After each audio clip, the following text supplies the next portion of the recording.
3.4.43, solve the square root of x plus 2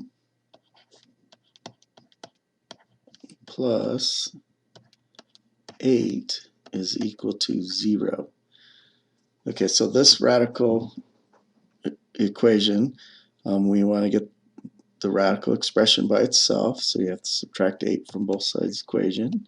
So we get square root of x plus 2 on the left side, and we get negative 8 on the right. Now we need to square both sides, right? Because the index for square roots do. The square root cancel each other. We get x plus 2. Negative 8 squared 64.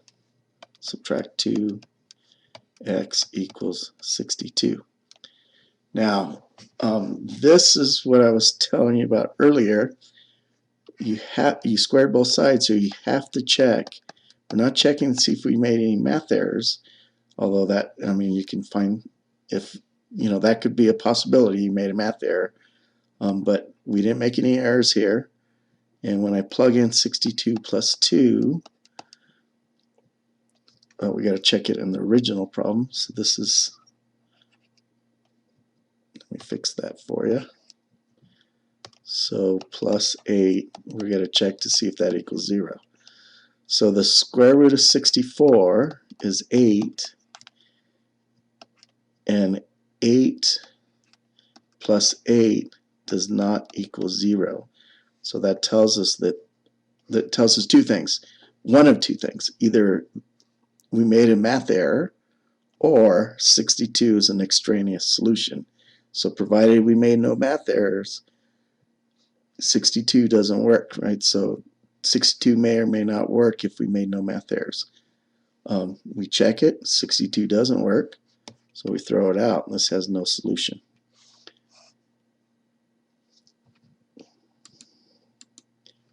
Oh, and one more thing to tell you too. A shortcut is if you know the rule, so we'll just say x is just some, not the variable x, but some algebraic expression of x. If that's equal to a negative number, by definition, the square root of a number